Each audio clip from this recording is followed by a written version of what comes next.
네, 안녕하세요. 반갑습니다. 신유아입니다. 네, 박수 한번 주세요. 네. 저희 신유아의 빅살롱이 9월부터 시작을 했어요. 저번 달이죠. 그래서 9월은 부동산 전문가 강대성 작가님과 함께 했고요. 오늘도 이분 모시기 정말 어려웠습니다. 네, 얼마 전에 신간에 이제 출간을 하셨는데요. 제가 준비를 했습니다. 짠! 바로 이 책입니다. 이 죽음 앞에 섰을 때 어떤 삶이었다고 말하겠습니까? 라는 이 책이에요. 오늘의 주제는요, 인생의 변곡점. 갔을 때 어떻게 살아야만 하는가라는 주제로 말씀을 해주실 건데, 오늘 북토크는요, 1시간 정도 진행을 해요. 그래서 우리 작가님 강연 한 20-30분 진행하고, 질의응답 한 20분 정도, 그리고 이제 북토크 이제 작가와의 만남이라고 해서 총 1시간 정도 생각을 하시면 되실 것 같습니다. 우리 조영권 작가님 모시기 전에요. 좀 소개를 해드릴까요? 네. 굉장히 공부를 잘하셨어요. 고려대 전기공학과를 졸업을 하시고, 현재 20년 넘게 세계적인 반도체 대기업에 몸담고 계시면서 대단하신 게 글을 꾸준히 쓰고 계세요. 대단하시죠? 자, 그럼 우리 작가님 모시고서 한번 강연 들어보도록 하겠습니다. 박수 한번 주세요. 네, 작가님 반갑습니다. 네. 네, 마이크. 네, 이걸로 진행하실까요? 네. 먼저 자기소개 좀 부탁드릴게요, 작가님. 예, 반갑습니다. 예, 조형권 나단 작가입니다. 예, 오늘 제가 일요일날 오시기 좀 어려우셨을 것 같은데 와주셔서 감사드리고요. 또 날씨도 좋은데 발걸음 해주셔서 감사드리고, 또 오늘 또 멀리서 원주에서 오신 분도 계셔서 정말 대단하시다고 생각하고요. 일단 제가 오늘 이제 책에 대해서도 말씀을 드리고, 또 다른 좋은 얘기도 나누면서 뜻깊은 1시간이 됐으면 감사합니다. 네, 반갑습니다. 네, 잘 앉아주시고 작가님. 그러면 오늘 이제 준비한 내용들이 있어요. 인생의 변곡점에 왔을 때 어떻게 살아야 하는가. 그래서 가면을 시작을 하시면은 또 다른 분들이 슬슬 이제 오고 계실 것 같습니다. 자, 그럼 부탁드릴게요. 네. 네, 반갑습니다. 좀 전에 문자로 왔는데 이 책을 편집해주신 팀장님이 오늘 오신다고 그랬는데 갑자기 못 오신다고 해서 좀 같이 계셨으면 좋았을 거라는 좀 아쉬움이 있지만, 사실 제가 먼저 말씀드리고 싶은 거는 이 자리를 마련해 주신 신유아 대표님께 감사의 말씀을 먼저 드리고요. 또 책을 냈을 때 먼저 연락을 주셨고, 그래서 오늘 모임을 갖게 되었습니다. 그리고 이 연무장 대표님께도 감사의 말씀을 드리고요. 제가 수요일날 사전 답사를 하려고 지인분 3분이랑 저 포함해서 저녁을 먹었거든요. 여기서 굉장히 음식이 맛있더라고요. 나중에 한번 오셔서 같이 한번 하시는 거 좋을 것 같고요. 분위기도 좋고, 그때 와인을 2병 가져왔는데 한 병은 이제 포키즈를 안 받으셨어요. 강연한다고 하니까.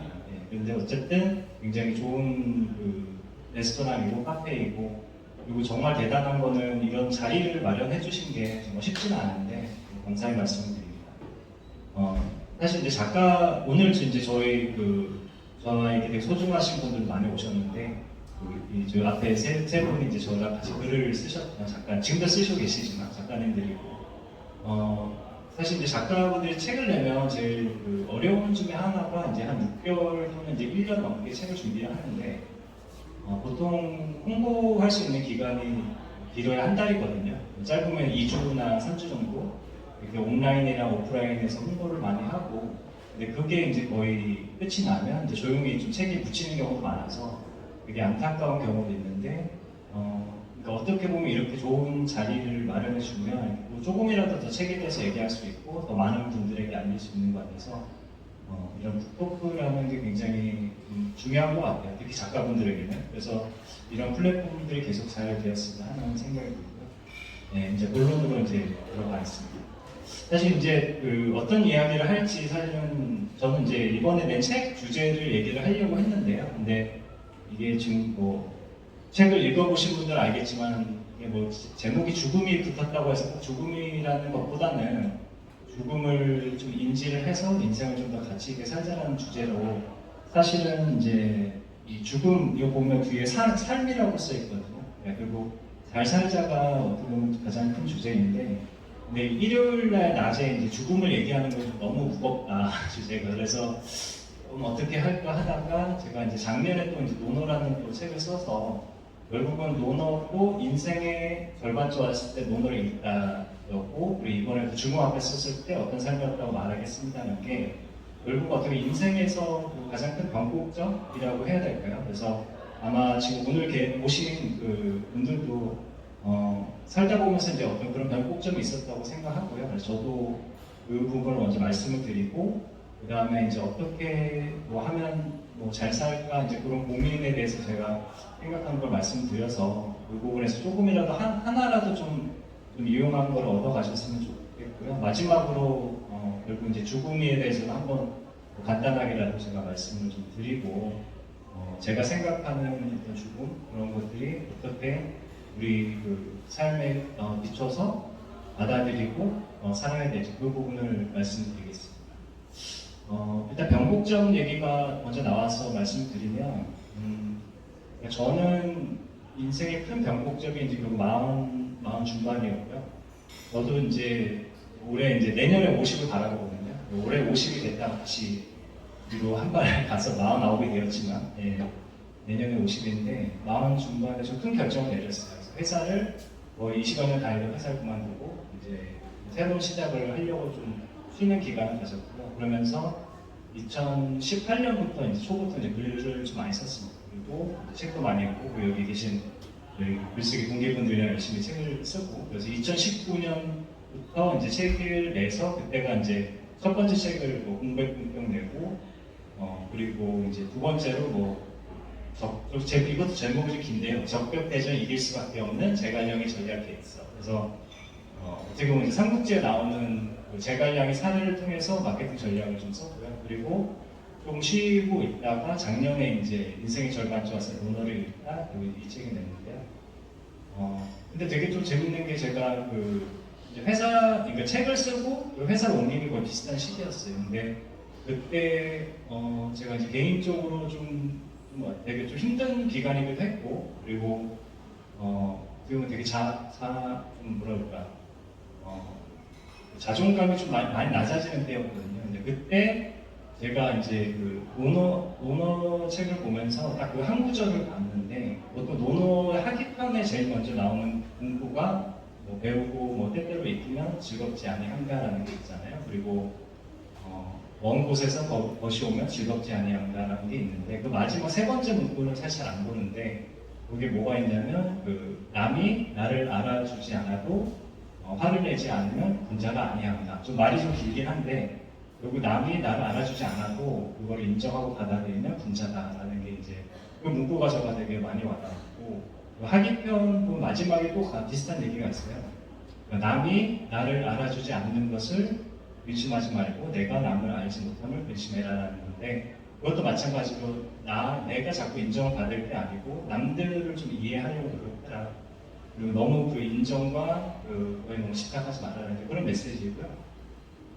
그러면서 이제 공자의 삶을 좀 다시 좀 돌아봤습니다. 보면서 결국 공자가 아마 여러분도 잘 아시는 걸 거예요. 15살에 이제 학문의 뜻을 세우고 지학이고, 그리고 30대부터는 이제 일입, 그래서 이제 자립을 한 거고요. 정신적으로 자립을 한 거고, 40대가 그 유명한 불호, 미혹되지 않는 단계, 그리고 50이 되면서 지천명이 이제 하늘의 그 뜻을 알겠다, 이제 그런 뜻이고, 60대가 이순이 뭐냐면 이제 받아들인다. 그러니까 남들이 나를 욕하든 말든 그냥 받아들인다가 이제 이순이고, 마지막이 이제 70대가 그 종식이라고, 내가 어떤 일을 하더라도 마음먹은 대로 해도 법도에 어긋나지 않는다. 이게 이제 결국 공자가 살아온 시대 하나의 어떤 변곡점이라고 할 수 있고요. 그 중에서 사실 오늘 말씀드리고 싶은 거는 50대.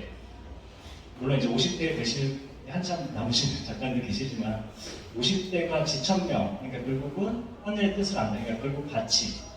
인생의 가치가 무엇인지 좀 고민하는, 저는 그때 이제 그게 지천명이라고 생각하고 오늘 말씀드릴 부분입니다. 그래서 결국은 이제 인생의 변곡점에서 어떤 그 선택을 해야 될 때, 그러면 그것을 어떻게 선택할 수 있을까, 이제 그 점에서 아까 말씀드린 내가 믿는 어떤 추구하는 가치가 뭔지를 저는 좀 생각을 많이 하는 편이고요. 그리고 또 하나는 이제 그 죽음이라는 얘기가 나오는데 그 죽기 전에 죽음 앞에서 내가 과연 이 선택을 했을 때 얼만큼 후회를 할지 말지를 많이 생각하는 편입니다. 그래서 아까 말씀드린 저의 그 마흔 중반일 때 제가 이제 퇴직이라든지 글을 쓰는 거에 대해서 생각을 해봤어요. 그래서 제가 만약에 죽기 전에 또는 죽음 앞에 갔을 때 저의 선택을 과연 후회할까 안 할까 생각을 하고 그때 갔을 때 안 하면 후회하겠다라고 판단을 해서 결국은 그런 선택을 한 건데 근데 물론 선택을 해도 후회를 할 수밖에 없어요. 그러니까 어떻게 모든 거에는 정답이 없기 때문에 어떤 선택을 하면 후회를 하지만 적어도 저에게는 선택을 하지 않아서 후회하는 것보다 하고 나서 후회하는 게 저는 좀 낫다라고 생각하는 편이고요. 그러니까 좀 이렇게 뭐 쉽게 얘기하면 그냥 좀 빨리 좀 선택하는 편이긴 하지만 네, 이제 와이프 얘기로는 제가 생각이 별로 깊지 않다라는 얘기도 하는데 근데 저는 그냥 그런 것 같아요. 아 정말 안 하면 후회하겠다. 그냥 되게 정말 심플해요. 그리고 이거 외에도 제가 사실 이제 음악도 되게 많이 했거든요. 학창 시절도 이제 휴학도 하고 이제 막 음악가가 되겠다고 한 것도 나중에 내가 죽기 전에 이걸 안 하면 후회하겠다는 그런 거가 되게 컸어요. 그러니까 되게 어떻게 보면 죽음이라는 것도 제가 어떻게 보면 뭔가 그 변곡점에서 선택을 하게 한 가장 큰 전환점, 변곡점, 하여튼 뭐 그런 판단 기준이 됐던 것 같아요. 그리고 또 하나는 마지막으로 이제 상상을 좀 해보면 정말 예전에는 안 그랬는데 이제 40이 넘고 50이 이제 가까이 오면서 주변에서 이제 그런 죽음이라는 걸 많이 접하게 되잖아요. 근데 그게 이제 오래 사셔서 돌아가신 분들도 있지만 뭐 요새처럼 이제 사건 사고 때문에 좀 갑자기 돌아가신 분도 있고 그러면서 정말 이제는 어떻게 될지 모르겠구나 우리가 살면서 그렇게 봤을 때 정말 내가 이런 선택을 안 하고 만약에 그냥 기다렸으면 그것도 후회하지 않았을까라는 생각이 들고 해서 결국에 그런 어떤 삶의 어떤 그런 변화 그런 것들이 너무 많은 상황에서 결국은 그런 그 죽음이라는 것을 기점으로 생각을 많이 하는 편입니다. 근데 이게 되게 어려운 것 같아요. 그러니까 평소에 뭐 내가 무슨 판단할 때 내가 죽을 때는 어떨까 이렇게 얘기하기는 솔직히 힘들 것 같지만 뭔가 중요한 결단을 내리거나 할 때는 그래도 한번 생각을 해보는 것도 좋을 것 같고요. 그런 사실 뭐 자기계발서나 이런 책이 많이 나오는 내용이긴 하지만 정말 내가 예를 들어서 이제 죽음 앞에 이르렀을 때 이제 가족들에게 사랑하는 사람들한테 둘러싸여서 이제 눈을 감게 되잖아요. 그럴 때 과연 그 인생에 내가 어땠을지 그 생각을 해보면 나는 이런 선택을 해서 뭐 행복했다, 뭐 불행했다 또는 아니면 나는 이거를 안 해서 후회했다 뭐 여러 가지가 있을 텐데 적어도 내가 믿는 어떤 그런 가치, 아까 말씀드린 지천명 이런 것들을 생각을 하고 거기에 정말 충실해서 열심히 살았으면 그나마 좀 후회가 덜 하지 않을까 그게 저의 생각입니다. 그래서 저는 뭐 여러분들 마찬가지겠지만 살다 보면 분명히 그런 순간이 오지 않습니까? 뭔가 결정을 해야 될 때 그게 아주 뭐 중요한 결정도 될 수 있고 또는 작은 결정도 될 수 있는데 그거에 대한 판단 기준을 한번 좀 생각을 하시면서 살면 좋을 것 같다는 생각이 들었고요. 다음 이제 말씀드리고 싶은 게 이제 좀 더 이제 고전 쪽 얘기긴 한데 어떻게 사는 게 좋을 건가라는 어떤 되게 어려운 질문이 사실 이 얘기는 거의 뭐 오늘 밤을 새면서 얘기해도 답을 계속 찾아가야 되는 거긴 하지만 제가 적어도 책을 읽으면서 느꼈던 걸 먼저 말씀을 드리면 첫 번째는 제가 오늘 이렇게 사인을 할 때도 써드린 게 있는데 덕불고 필유린이라는 말이 있어요. 그래서 거기 있는 자는 외롭지 않고 반드시 이웃이 있다. 그래서 그게 이제 논어에서 나오는 말인데 그만큼 덕을 많이 베풀라는 얘기가 논어에서 많이 나오거든요. 그래서 살다 보면 이렇게 덕을 많이 나눠주신 분들은 그게 뭐 바로 올 수도 있고 그 다음에도 올 수도 있고 분명히 저는 그런 덕이 주는 효과가 있다고 생각하고요. 그래서 그게 뭐 꼭 그걸 바라는 것보다는 그래도 베푼다는 마음이 되게 중요한 것 같고 또 하나 말씀드리고 싶은 거는 또 반면에 이익을 추구하시는 분들도 많아요. 보면 일단은 당장 나한테 다가올 이익이 더 중요하기 때문에 덕보다는 이익을 추구하시는 분들이 있는데, 근데 사람이 결국은 뭐 저도 마찬가지고 당연히 이익을 추구하는 거는 오늘 인간의 본성인 것 같고요. 그래서 그 정도의 문제인 것 같습니다. 그래서 그 비율이 예를 들어서 완전히 그냥 나는 이익만 보겠다 이제 그런 사람과 또 너무 이렇게 막 덕만 하고 베풀겠다 이제 그게 적정히 잘 섞이면 될 것 같고요. 맹자도 그런 얘기 했어요. 어떤 얘기냐면 먼저 그 선의후이라고 해서 먼저 의를 추구하고 그 다음에 이익을 따지는. 그러니까 뭐 쉽게 말하면 안중근 의사 예를 들면 그분도 되게 금수저로 좋은 집안이었지만 어떤 대의를 위해서 모든 걸 희생하셨잖아요. 그래서 그런 거창한 건 아니더라도 어쨌든 그런 뭔가 내가 남을 위해서 베푸는 그런 마음가짐이 중요하다. 그래서 또 사회생활 하다 보면 또 그런 게 또 아니신 분들도 보게 되는데, 근데 그런 분들도 회사 생활할 때는 나름대로 괜찮게 잘 사세요. 왜냐면 지위가 있기 때문에. 근데 막상 이제 다 이제 자연인으로 돌아가면 덕을 못 베푸신 분들은 또 주변에 사람이 없더라고요. 그런 걸 보면서 저도 덕이라는 게 참 중요하구나 그렇고요.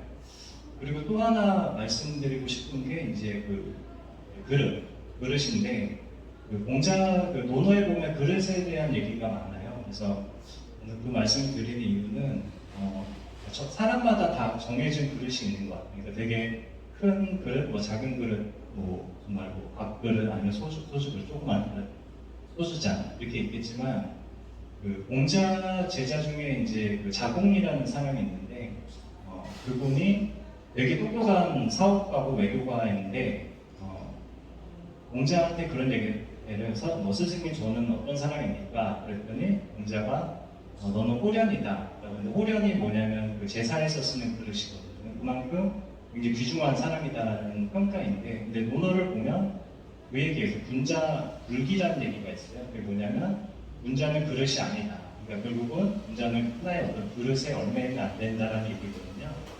그래서 어떻게 보면 뭐 반은 칭찬이고 반은 아닌데, 근데 저희가 생각을 해보면 사람마다 아까 말씀 그릇이 다 틀리기 때문에 내가 이제 어차피 뭐 우리가 살면서 부와 명예와 지위를 다 추구는 하겠지만 자신의 그 그릇에 맞는 수준으로 어떻게 보면 좀 추구를 해야 되지 않을까라는 생각이 들어요. 그래서 논어에서도 이렇게 부를 추구하기보다는 좀 소박하게 하는 거를 얘기를 많이 하는데, 근데 사실은 좀 현실적으로 생각하면 좀 어렵죠. 당연히 우리는 부와 명예와 지위를 추구를 하기 때문에. 근데 그게 너무 과도할 때가 문제인 것 같아요. 예를 들어서 저 같은 경우는 뭐 제가 한 100 정도의 그릇이라고 봤을 때 갑자기 이제 엄청난 부와 명예가 떨어져 한 200, 300, 500이 넘어가면 그러면 제가 감당을 좀 할 자신이 없겠죠. 제가 물론 그 지위에 맞춰 살겠지만 먼저 제 자신의 본성을 잃어버리지 않을까 그런 두려움도 있어요. 그러니까 뭐 그릇을 키우든지 아니면 그릇에 맞추는 정도의 수준으로 누리면서 살지는 걸 결정해야겠다라는 생각이 들고,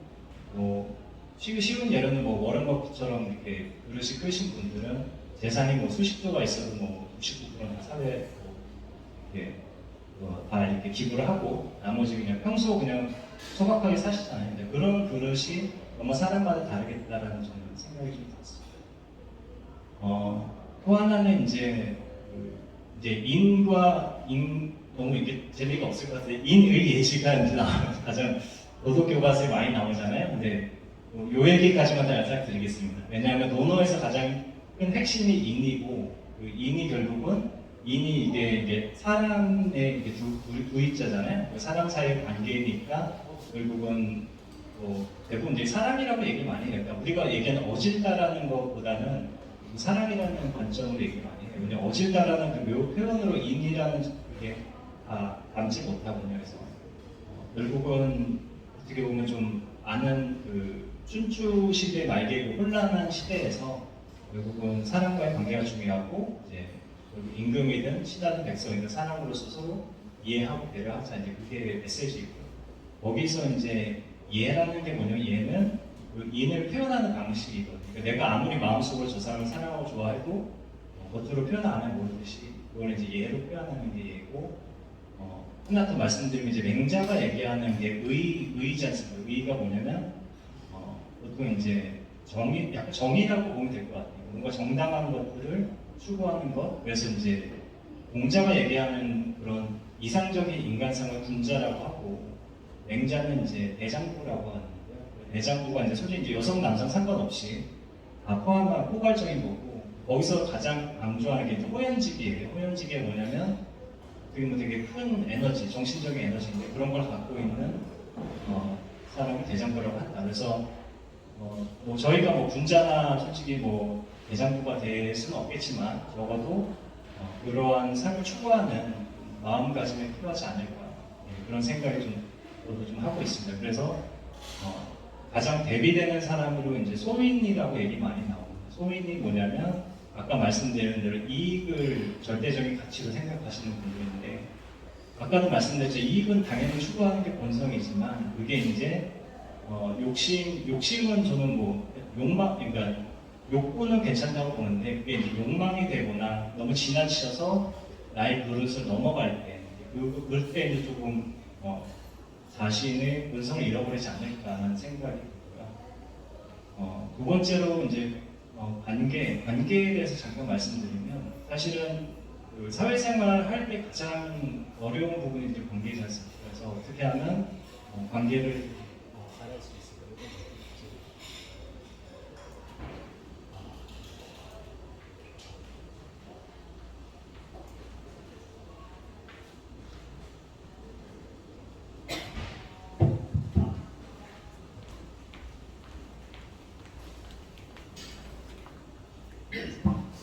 네, 20분 되니까 끊기네요, 마이크가. 네, 이어서 진행하겠습니다. 5분 내로 마무리하겠습니다. 그래서 관계인데 아까 말씀드린 대로 덕을 베풀면 뭐 당연히 좋은 사람들이 모이게 마련이고요. 이제 그 얘기를 하고 싶어요. 이제 또 역시 논어 얘기지만 그 40대에 이르러서도 사람들의 그 미움을 받으면 그 인생의 끝이다라고 공자가 얘기했어요. 굉장히 강한 어조로 얘기했고, 그만큼 아까 말씀드린 덕을 베풀고 다른 사람들에게 인의 정신으로 좀 보다듬어 주고 그런 인생을 사는 게 군자다라는 건데, 결국은 뭐 잘 어울리는 건 중요하지만 그 중에 이제 아까 말씀드린 그 자공이라는 제자한테 공자가 한마디를 해요. 그래서 자공이라는 제자가 공자 스승에게 평생 내가 간직할 말이 뭐가 있을까요? 하니 그때 이제 기소고려 물시여 이런 얘기를 했는데, 그게 내가 원하지 않는 것을 남에게 시키지 말아라라는 얘기이고요. 그래서 저희가 사실은 이제 하다 보면 내가 하기 싫은 데를 좀 미루게 되잖아요, 다른 분들한테. 저 같은 경우도 좀 이제 집안일 이제 하기 싫다고 이제 막 미루게 되는데, 그러면 이제 불행이 시작되지 않습니까? 그래서 결국 내가 나서서 해야 되는 거고, 그리고 내가 하기 싫은 게 남에게 미루지 않는 자세도 살면서 굉장히 또 중요한 부분이고요. 또 하나는 그 3인행 필요사원이라고, 그러니까 세 사람이 걷다 보면 그 스승이 항상 있다는 얘기 있잖아요. 근데 거기서 무슨 얘기냐면 이제 선한 것을 취하라는 얘기가 있어요. 그럼 3명 중에 한 명은 나의 스승이 있다. 근데 또 중요한 말은 선하지 않은 사람도 있으니까 그걸 보고 나도 그와 같지 않은지 돌아보라, 이런 얘기거든요. 그래서 저도 그러니까 사회생활을 이제 거의 이제 20여 년 거의 하면서 보면 정말 별의별 많은 분들을 만나게 했는데, 좋은 분들도 많이 만났지만 또 그렇지 않은 분들도 보면서 정말 나도 그런 게 아닌가라는 생각을 하는 계기가 되었습니다. 그래서 그 부분을 좀 잘 염두에 두셔서 삶이 어떨까 생각이 들고요. 마지막으로는 이제 그 성찰인데, 성찰은 결국 돌아본다는 얘기거든요. 내 인생을 돌아본다는 거고, 공자의 그 제자 중에서 그 증자라는 제자가 있어요. 공자의 어떤 학풍을 계승한 분인데, 그분이 이제 제일, 근데 머리는 안 좋았어요. 머리는 안 좋았는데 매일 3가지를 반복을 하면서 그 반성을 했거든요. 정말 내가 배운 걸 제대로 익혔는가, 친구들한테 뭐 충실했는가, 사람들에게 신의를 줬는가, 그러면서 자기 자신을 계속 얘기하면서 나중에는 이제 공자의 좀 학풍을 계승하신 분이거든요. 그래서 저는 그런 생각을 많이 해요. 저도 지금 일기를 쓴 지 거의 한 7년, 8년 정도 됐거든요. 일기를 쓰면서 매일 제가 있었던 일 돌아보고 또 그 작년에 썼던 일기도 한번 보면서 제가 어떻게 변하는지 생각을 많이 하고 좀 더 나아지기 위해서 노력을 좀 하고 있습니다. 그렇게 돌아보는 삶도 되게 중요하겠다라는 그 생각이 들었습니다. 그래서 독서, 그러니까 책에 대한 얘기 잠깐 드리면 정말 제가 2018년부터 이제 글을 쓰고 정말 미친 듯이 그때 책을 읽고 지금도 이제 독서가 이제 습관화 되었지만 정말 그런 오늘 오신 분들도 당연히 책을 좋아하시겠지만 책을 많이 읽고 글을 쓰면서 자신의 생각을 좀 돌아보는 것도 되게 좋은 습관이라고 생각하고요. 마지막으로 이제 이 책의 주제이긴 하지만 죽음에 대한 얘기인데 사실 아까 인생의 그 변곡점에서 가장 제가 선택을 하는데 큰 영향을 주게 된 죽음이라고 말씀드렸고요. 그래서 그 얘기 제가 이제 이번에 그러니까 제가 주로 아침에 이제 논어를 많이 읽고 그리고 요새 명상록도 많이 읽으면서 업무를 시작하기 전에 이제 문구를 한번 읽어보고 되새기면서 시작을 하는데 그 명상록에서 그 얘기가 있어요. 그 로마의 그 16대 황제인 마르쿠스 아우렐리우스 황제께서 쓰신 책인데 이건 어떻게 보면 거의 일기거든요. 그러니까 쉽게 얘기하면 난중일기 같은 것처럼 전쟁터에서 힘든 시기를 보내시면서 이제 썼던 책인데 여기에 보면 그런 죽음에 대한 얘기 많이 나와 있어요. 그러면서 이런 말씀을 하셨어요. 그래서 오늘 내가 하는 게 그 생애 마지막인 것처럼 행동하라는 얘기를 했고요. 그분이 또 존경하는 철학자 중에 스토아학파 철학자 중에 이제 에피테토스라고 계시는데 아마 이 책에도 나옵니다. 근데 그분도 그 얘기를 해요. 만약에 내가 아이의 올해 입을 맞출 때 지금 이 순간이 마지막이라고 생각을 해라 라고 막 이런 얘기를 하는 것처럼 그렇게 이제 항상 죽음이라는 걸 생각하면 지금 저희가 지금 하고 있는 이런 행동들 이런 것들 가치를 되게 생각하게 돼요. 그래서 그러니까 저도 그런 것 같아요. 이렇게 오늘 북독글을 하고 사실은 이제 또 11월 중순에 북독가 또 있거든요. 그래서 어떻게 보면 저도 이제 회사를 다니고 있고 회사 업무를 바꾸긴 한데 약간 좀 무리긴 것도 해요. 왜냐하면 사실 이런 거 준비하는 것도 만만치 않고 사실은 또 여러 가지 신경을 써야 되는 부분이긴 하지만 말씀드린 대로 나중에 내가 30년? 한 50년 뒤에 100세 때 눈을 감을 때 그때 북독고 안 하고 너무 후회된다. 신유아 작가님이 하자고 했는데 내가 왜 안 했을까? 그런 게 너무 싫어서 그러면 일단 해보자. 근데 역시 잘 선택했다고 생각하고 하여튼 뭐 잘 들어주셔서 감사해요. 좀 약간 두서없이 얘기를 했는데 좀 주제가 사실은 이게 좀 어렵습니다. 이게 뭐 죽음을 얘기해야 될지 사실 본어를 얘기해야 될지 근데 결국 말씀드린 대로 우리가 변곡점, 인생의 변곡점에서 어떤 선택을 하면 좋을지 그리고 어떻게 살면 좋을지에 대해서 일단 제 생각을 말씀드렸습니다. 예, 감사합니다. 네, 고맙습니다. 작가님 좋은 말씀, 인의예, 네, 잘 들었습니다.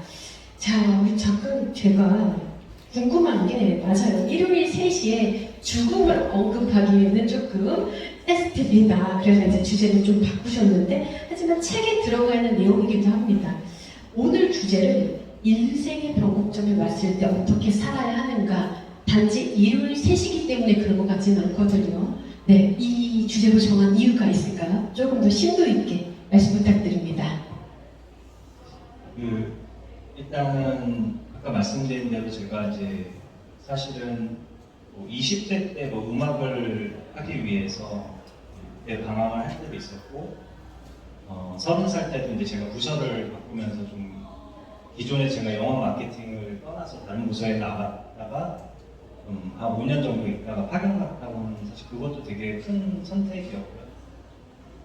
근데 그것보다 이제 그냥 말씀드린 마음 중반에 이르러서 사실은 어떻게 보면 이제 새로 출발을 해야 되는데 그리고 좀 반대를 많이 받았어요. 사실은 그냥 편하게 아니면 그냥 지금 있는 대로 열심히 살면 되는데 왜 무리를 할까 거기에 대해서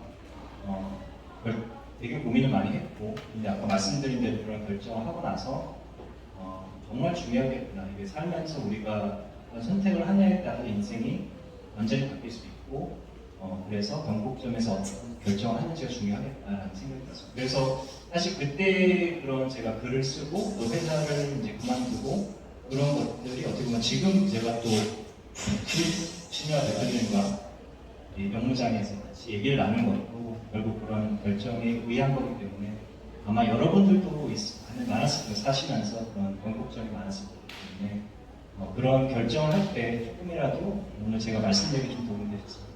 네, 음악을 좀 하셨다고 하셨어요. 그러면은 그때 당시에 죽음 앞에 섰을 때 어떤 삶이었다고 말하겠습니까? 라는 생각이 들었다면 계속 음악을 포기하지 않고 하셨을 것 같아요. 어떠세요?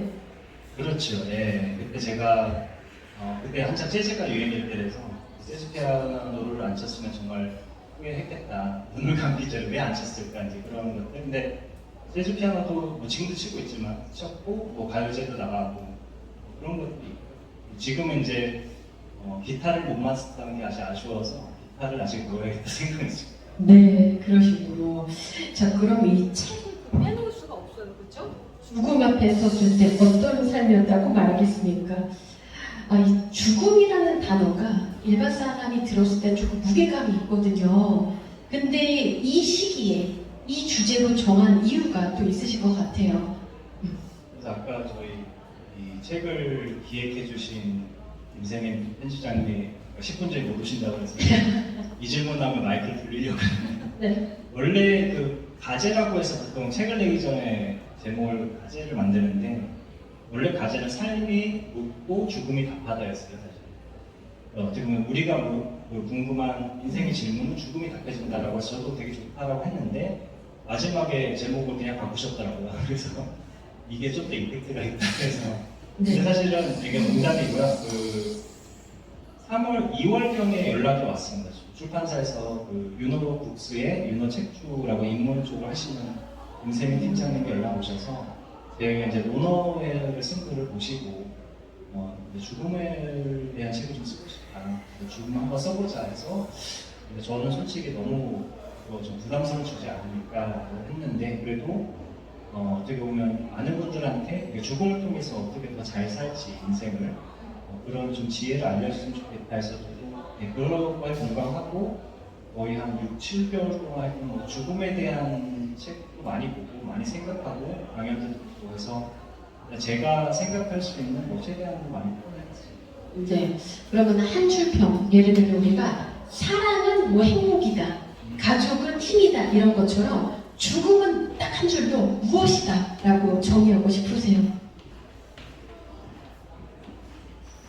고민이 되죠? 죽음은 고민이다. 고민이 되는 것이다. 그런가요?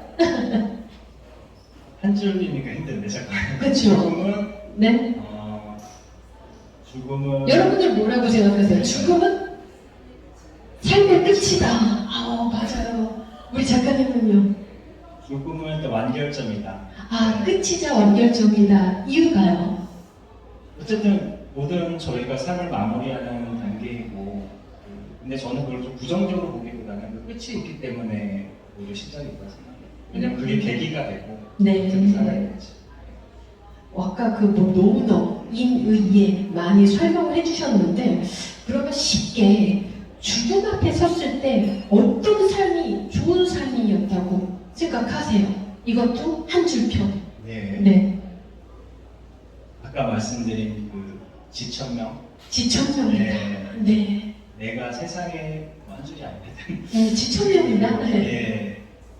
왜 태어났는지 사명감을 갖고 사는 거라고 생각해요. 그거를 맞춰 살았을 때 그래도 잘 살았구나 라는 생각이 들지 않을까. 그러세요. 우리가 인생에서 변곡점이라는 게 누구나 다 있잖아요. 아까 회사에서 근무하시면서 퇴직이라던가 여러 가지 상황을 말씀해 주셨는데 인생의 변곡점이시죠 지금? 아니면은 지났나요? 앞으로 지금은 그때 한번 크게 결정을 했고 예. 또 한 번 오겠죠. 변곡점. 예. 네, 근데 네. 아까 말씀드린 대로 저도 제가 생각하는 믿는 가치나 사명감 그거는 어쨌든 저는 많은 분들한테 제가 가진 걸 나눠주고 싶은 그런 일을 네. 하고 있고 지금 업무도 사실은 그거의 일환 중에 하나거든요. 그래서 그런 삶을 계속 살고 싶습니다. 네. 네. 우리가 사람은 다 죽잖아요. 아, 죽어야 돼요. 그렇죠. 슬프죠. 그런데 사는 동안 어떻게 사는 게 제일 잘 사는 거라고 생각을 하세요? 아까 뭐 덕에 대한 말씀도 하셨지만은 이렇게 사는 게 정말 잘 사는 거다. 네. 아까 저랑 제 친한 형님이 오셔가지고 네네. 성우 형님께서 예. 어떻게 살아야 되는 거냐 그래서 어. 저도 모르겠는데 농담이고요. 네. 예. 저는 아까 말씀드린 대로 그냥 그릇에 맞춰서 하는 거예요. 내가 생각하는 그 가치관 그릇이기 때문에 거기에 맞춰서 하루하루 충실하게 살면 될 것 같습니다. 맞아요. 저도 이 그릇의 크기에 대해서 정말 이해가 가는 게 뭔가를 하더라도 그릇의 크기에 따라 준비하는 것들 이게 다 달라져요. 베푸는 것들. 그럼 우리 작가님의 그릇의 크기는 어느 정도라고 생각을 하시는지요? 아까 말씀드린 100 정도인 것 같고요. 100점 만점인가요? 1000점 만점인가요? 미로는 뚫려 있는데 네. 저도 그렇게 넓은 사람인 것 같지는 않아요. 그러니까 저는 이렇게 베푸는 거 되게 좋아하는데 네. 어떨 때는 이제 저도 사소하게 삐질 때도 있고 해서 네. 좀 더 정말 워렌 버핏 그분처럼 물론 이제 제가 수십조 갈지 모르겠지만 네네. 좀 뭔가 봉사를 하고 좀 기여를 하고 싶다는 마음이 많이 있어요. 네. 그래서 100점. 100점으로 100점이나요. 시작하겠습니다. 네. 인문학에 굉장히 관심이 많으셔요. 그렇죠? 인문학 쪽으로 책을 굉장히 또 많이 집필하셨고 앞으로도 계속 지속적으로 인문학 쪽으로 더 이제 기울이셔서 글을 집필하실 생각인가요? 그럴 계획입니다. 왜냐하면 예. 제가 말씀드린 아까 2018년에 사실 되게 좀 회사 생활을 하면서 어려운 때였거든요. 그래서 고민을 많이 하고 책을 많이 읽었는데 처음에는 자기계발서를 되게 많이 읽었어요. 자기계발서를 정말 시중에 있는 거 다 읽을 정도로. 근데 결국은 어떻게 읽다 보니까 고전이 지금 이 논어라는 것도 결국 2500년 전에 쓰인 책이지 않습니까? 그래서 그때부터 어떻게 보면 그 철학자 되게 공교롭게도 그때 공자, 노자, 맹자, 손자 그때도 쭉 나오지 않습니까? 그 전만 해도 어떻게 보면 그 신이 지배한 세상이었잖아요. 그 신과 그 제사장, 무당 그러다가 어느 순간에 인간이 왜 살아야 되는지 그런 가치를 생각하는 게 결국 2500년 전인데 그러면서 그때 나온 지혜가 지금도 유효한 것 같고 또 아까 오해경 작가님도 말씀하셨지만 고전은 정말 파면 팔수록 계속 나오는 네. 정말 읽으면 무한한. 읽을수록 좋은 것 같아요. 네. 작가님 그러면 우리 삶을 돌아봤을 때 가장 기뻤던 순간과 가장 힘들었던 순간이 언제인지 작가님의 약간의 인생 스토리가 궁금해지는데요. 그 질문 저도 아까 지하철에서 오면서 생각을 해봤는데 예. 딱히 없더라고요. 그러니까 그냥 무난하게 별 감정이 없는 거지. 네네. 그래서 그 당시에 항상 왜 그러냐면 뭐 책에도 이게 세웅지마 얘기도 있지만 늘 좋은 게 있으면 나쁜 일이 또 항상 따라오고 나쁜 일이 있으면 좋은 일이 있더라고요. 그래서 그 당시에는 뭐 힘들고 기뻤고 근데 지나고 보면 다 장단점이 있는 것 같습니다. 그 당시를 살펴볼게요. 그 당시야. 그 당시 기뻤던 순간, 힘들었던 순간. 그 당시. 네. 일단 와이프가 있었으면 아이가 나왔을 때 결혼했을 때 그게 많으니까 네.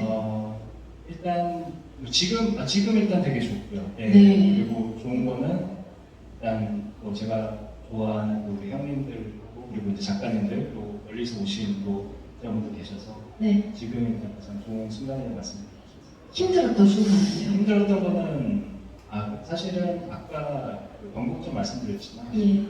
새로운 거를 시작한다는 건 정말 어려운 것 같아요. 제가 아까 말씀드린 대로 죽기 전에 후회를 안 하려고 결정을 하는데 결국 후회를 할 수밖에 없거든요. 그러니까 저도 새로운 일을 하면서 되게 좀 힘들기도 했고 아까 말씀드린 그 네네. 관계를 다시 이제 새롭게 시작을 하다 보니 어려운 점도 많았는데 아까 말씀드린 첫 번째 그 덕불고 필률이 말씀드렸다시피 제가 좀 많이 내려놓고 많이 좀 베풀려고 하니까 이제 다른 분들과의 관계도 좀 좋아지고 그리고 이제 마음을 열고 저를 대하는 그래서 그 말이 참 진리구나 생각했습니다.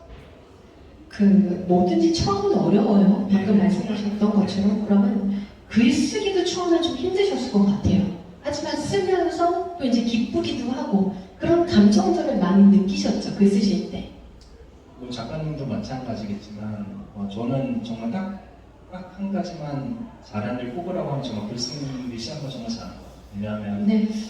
뭐 일기도 쓰긴 하지만 이게 일기랑 틀리게 이 글쓰기, 그러니까 책을 낸다면 다른 독자분들한테 저희 생각을 보여주는 거기 때문에 약간 책임감도 좀 있고요. 그리고 글을 쓰면서 이렇게 좀 도움이 되셨던 분들을 보면 정말 잘 썼구나. 그래서 여담으로 이제 저희 그 와이프 직장의 동료분은 제 팬님을 더 자주 하시는데 네. 그래서 내가 선물로 드리니까 얼마 전에 커피 상품도 주시더라고요. 그래서 그런 분들이 많지는 않지만 네. 있다는 게 참 좋은 것 같아요. 그래서 글을 쓰는 거는 정말 좋은 것 같아요. 최고의 선택이었다. 예. 아마 여러분들도 뭐 이렇게 꼭 책을 안 내시더라도 뭐 브런치라든지 다른 글쓰기 플랫폼에다가 글을 꾸준히 쓰시면 정말 도움이 많이 되시고.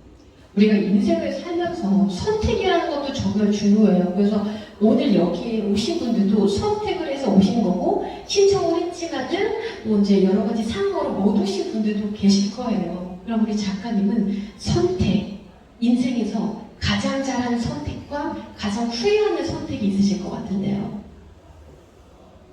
가장 잘한 선택은 오늘인가요? 오늘이죠. 네, 네. 박수 한번 주세요. 훌륭한 선택입니다. 네. 왜냐하면 당연히 신유아 대표님 당연히 덕분에 좋은 공간에서 아까 말씀드린 작가분들이 이런 자리가 되게 필요하거든요. 그래서 네. 너무 감사드리고 사실 이렇게 안 하면 그러니까 작가라는 또 이런 것들이 굉장히 또 내 안에 머물러 있는 경우가 많아요. 책을 쓰고 나면 잘 안 나서게 되는데 그래도 해상박도 많이 또 끄집어내 주시고 그래서 네, 감사합니다. 감사합니다. 네. 그렇다면 좀 후회하는 선택, 후회하는 선택. 후회하는 선택. 네, 후회했었다. 했었다. 과거에 했었다. 후회는 다들 하실 것 같아요. 그러니까 저는 아까 말씀드린 대로 이게 결국 다 연결이죠. 네, 연결 다 반반인 거. 아까 말씀드린 이직을 제가 말씀드린 대로 되게 잘했다라고 그러니까 죽기 전에 후회하지 않기 위해서 했는데 예. 근데 순간순간 후회를 하거든요. 내가 왜 이직을 한다고 했다가 이 고생을 하냐, 내가 무슨 거울 보려고 그런 생각 많이 하고요. 제가 올해 들어 또 이게 유난히 힘머리 많이 났거든요. 그러니까 좀 스트레스도 많이 받고 하면서 결국은 뭐 이게 정답은 없는 것 같아요. 뭘 하든 후회를 하지 않든 결국은 뭐 선택은 해야 되고 네. 하지만 그래도 선택을 하고 후회하는 게 낫다. 이게 저희 지금 그렇죠. 예. 아무래도 포기하는 것보다 도전하는 게 낫고. 도전해서 실패하더라도 그쵸. 하는 게 낫죠. 맞습니다. 100세 시대예요. 그래서 우리가 고령화, 노령화 사회에 접어든 지 정말 오래됐어요. 그렇죠? 그러면 지금 제 인생의 선배님이기도 하세요. 뭐 나이나 뭐 책도 5권을 집필하셨고 전 3권을 집필했거든요. 그러면 지금까지 살아보시면서 이게 중요하더라. 3가지만 말씀해 주실게요. 물론 연세가 60대, 70대 그 이상이 되시는 분들은 더 많은 노하우가 있긴 하겠지만은 우리 작가님 기준에 지금까지 내가 50을 앞두고 살아본 게 제일 중요하더라. 3가지가 인의예인가요? 아니면 예치 네 가지인데 예. 일단 그 세 가지 딱 아까 그것도 제가 이제 지하철 안에 생각을 해봤는데 네네. 첫 번째는 당연히 건강이고 그렇죠. 건강을 잃는 순간 솔직히 이제 내가 하고 싶은 걸 못하니까 제일 중요하고 두 번째는 아까 말씀드린 글 쓰는 거 그러니까 독서랑 책 쓰는 게 제일 중요하고 마지막으로는 아까 말씀드린 관계 그러니까 그 관계가 꼭 가족 간의 관계가 아니어도 상관없어요. 가족 간의 관계가 안 좋은 경우도 많기 때문에 꼭 가족이 아니더라도 내가 나를 좀 지지하고 나와 같은 생각을 갖고 있는 세계관을 갖고 있는 그런 분들이 있다는 것 자체가 관계 3가지 그래서 저는 이거를 갖추는 네, 작가님께 말이 들려드리면서요. 네. 자, 이 본업이요. 작가님이 예. 아니죠. 원래 처음부터. 근데 이제 2번째 직업으로 이제 작가님이 네. 시작을 하셨고요. 작가를. 근데 업무를 진행을 하시면서 글을 쓴다는 게 정말 대단하신 거거든요. 많이 힘드세요? 저는 전혀 그렇지 않고 네. 네, 오히려 뭐 작가님도 계시겠지만 진짜 힘이 많이 돼요. 네, 힘이 오히려 스트레스를 저는 더 푸는다고 오히려 생각하고요. 물론 이제 납기를 맞춰야 될 때는 스트레스 받긴 하는데 그거 외에는 되게 저는 창작의 어떤 그 즐거움 그래서 저는 오히려 더 시너지일 거예요. 오히려 네, 물론 이제 회사에 저희 이제 구성원분들이 좀 부담스러워하긴 해요. 네. 제가 좀 꼼꼼하게 보니까 보고서를 봐도 뭐 이렇게 못하지 않았는지 이게 그래서 좀 구성원들이 좀 부담스러워하지만 예, 그런 거 외에 그래도 뭐 제가 작가니까 인정을 해주는 거지만 일단 예, 그거는 오히려 되게 서로 간에 시너지가 있다고 그러시고요. 그러니까 글을 쓰거나 이제 음악을 좋아하시기 예. 때문에 어떤 좀 정해진 틀에 있는 것보다는 회사에서 업무는 업무대로 그냥 최선을 다해주시고 결과물도 좋으시고 그런데 어떤 창의적인 부분에 대한 감각도 많이 있으신 것 같다는 생각이 듭니다. 자, 여러분 이렇게 해서 우리 작가님과 함께 이제 굿토크를 진행을 해보고 있는데 궁금한 것들이 있으시면 좀 질의응답을 받아볼까 해요. 네, 오늘 작가님께서 여러분들에게 선물을 준비했대요. 그래서 질문을 좀 들어보시고 좀 잘하셨다 하시는 분들에게 선물도 드릴 거거든요. 궁금한 사항 있으신가요? 질문? 네, 질문 있으신 분? 혹은 역으로 작가님, 선물은 작가님께서 질문을 한번 들어보는 건 어때요? 네. 질문 네. 하나 던져주시죠. 제가 좋아하는 저희 성우 형님께 네, 사실 이 책에도 등장하시거든요. 네, 좋은 저도 사연. 읽어봤어요. 예, 네, 제가 여쭤보고 싶은 거는 형님의 그 인생의 변곡점이 무엇이고 어떤 기준으로 선택을 하셨는지 그걸 좀 말씀해 주시죠. 네. 인생의 변곡점이 언제셨는지 개인적인 이야기를 듣고 싶으신가 봐요, 작가님께서. 여기서 말씀드리기가 조금 완전히 개인적인 건데 민감한 부분은 조금 예, 덜 개인적인 하시고. 아니 누구나 마찬가지겠지만 네, 저 우리 유작가를 제가 대단하다고 생각하는 것 중에 하나가 40대 이제 50대 이렇게 딱 들어보면서 다들 이제 그 회사에서 자기는 100을 이렇게 막 가지는데 네. 마이크 힘드시면은 내려놓고 그냥 해주셔도 되세요. 네, 네, 다 내려놓고 있는데. 네. 다들 이제 다 좋은 얘기를 듣고 이제 살고 싶단 말이죠. 근데 아까 저거 40이 넘어서 누구한테 욕을 먹으면 또 잘못된 거다라고 얘기하는데 사실 우리가 이제 사회생활 할 때 보면은 40이 넘어서 누구한테 욕을 먹는 경우가 굉장히 많죠. 왜냐하면 그 전까지는 좋은 형, 좋은 선배, 좋은 후배 이랬는데 40대가 되면서 이제 완장이 차거든요. 이제 임원이 되거나 이제 팀장이 되거나 그러면서 이제 누군가한테 싫은 소리도 하게 되고 그러면서 이제 싫은 얘기를 많이 듣게 된단 말이에요. 이제 그런 이제 무게가 막 왔었을 때 굉장히 이제 저한테 이제 힘든 시간이 있었어요. 이제 근접에. 근데 이제 길 가다가 새벽에 이제 야근하고 이제 집에 퇴근하는 길에 교통사고가 이제 크게 나가지고 차가 이제 전파되고 네. 그러면서 내가 이거 뭐 하고 있는 거지라는 생각을 그때 하면서 저도 회사를 그냥 이중인가 보다 라고 이제 했던 게 그게 계기가 됐던 것 같습니다. 그래서 그리고 지금 한 10년 정도가 지났는데 지금 사실 그 다음에 또 뭘 해야 될지를 지금 사실 고민하고 있는 이제 변곡점에 저도 지금 가깝게 가고 있어요. 그래서 아까 전에 나 어떻게 살아야 되는 거냐라고 이제 질문도 이제 그래서 좀 같이 해봤던 거고 지금 제가 변곡점에 또 다른 변곡점에 또 있습니다. 그러시군요. 그러니까 우리 작가님께서 인생에서 제일 중요한 게 첫 번째가 건강이다라는 말씀을 해주셨잖아요. 그러니 일련의 어떤 사고로 인해서 느끼는 것들이 좀 많이 있으셨을 것 같아요. 책 선물 드려야 되지 않을까요? 네. 네. 그러면 이제 또 궁금한 거 예. 질문해 주세요. 굉장히 다독가라고 하셨는데 인생책 3가지 뽑아주시는 거예요? 아니면 어려우시면 한번 아니, 예. 추천해 주실 책. 뭐 일단은 논어를 저는 많이 읽고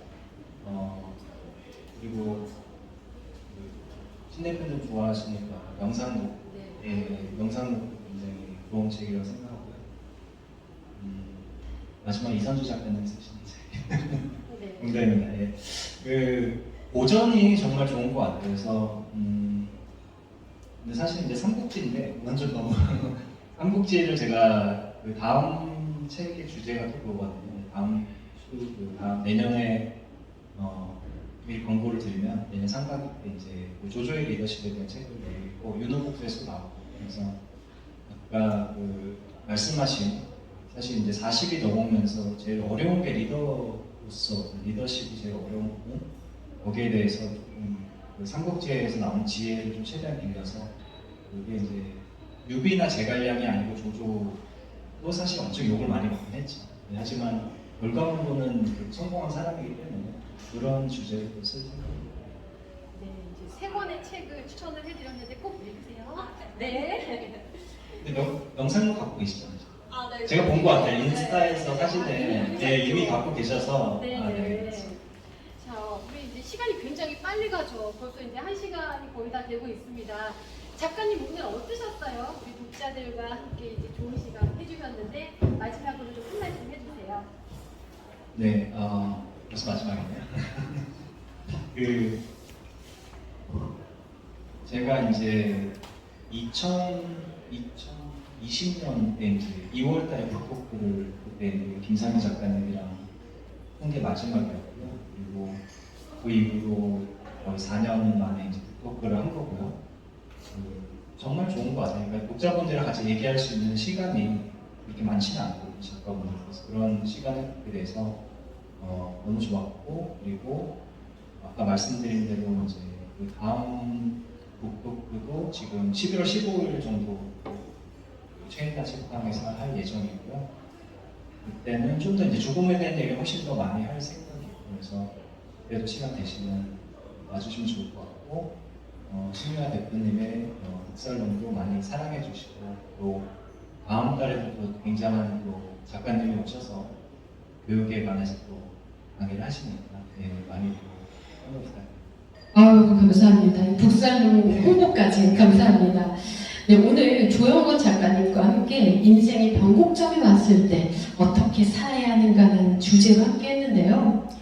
저도 이번 강연을 통해서 느낀 게 정말 많은 것 같아요. 삶과 죽음, 그리고 정말 어떻게 살아야지 잘 사는 것인가, 지금까지 내가 살아왔던 것이 정말 잘 살았던가, 또 앞으로는 어떻게 살아야 될까 한 번 더 생각을 해보게 됩니다. 네, 이렇게 해서 오늘 이 북살롱 두 번째 시간에 이제 마무리를 할 건데요, 여러분.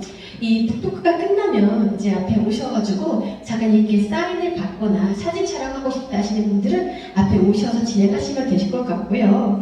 저희 이제 11월 수능이 얼마 남지 않았죠. 그래서 앞서 우리 조용원 작가님께서 잠깐 말씀을 해주셨는데 저희 북살롱 11월 강연자 좀 소개를 해드릴게요. 신진상 작가님이신데요. 이분이 대한민국 명문 학군 입지 지도의 저자이십니다.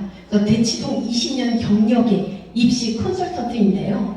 지역 분석, 학군이 여기가 이렇게 연결이 된다? 이런 것들에 대해서 이제 설명을 좀 해주실 거예요. 함께 하시면 좋으실 것 같고요.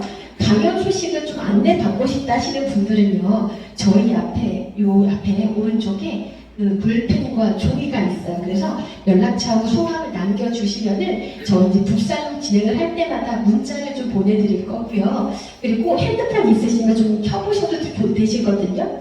오픈 채팅방에 신유아의 북살롱을 클릭을 해서 기재를 좀 한번 해보세요.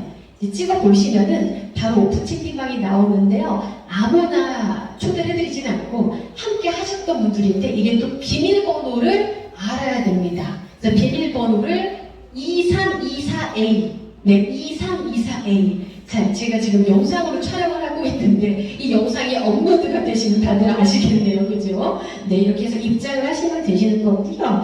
제가 이제 마지막으로 항상 클로징 멘트를 할 때요, 이 말을 하는데 제 멘트와 강연을 하셨던 우리 조영권 작가님의 내용과 너무나 잘 맞는 것 같아요. 제가 늘 하는 이야기가요, 사랑하세요, 오늘을, 감사하세요, 오늘을 이라는 말이에요. 제가 사랑하세요 하면 여러분들 함께 작가님과 오늘을, 감사하세요 하면 함께 오늘을 이렇게 외쳐주시면 되실 것 같고요.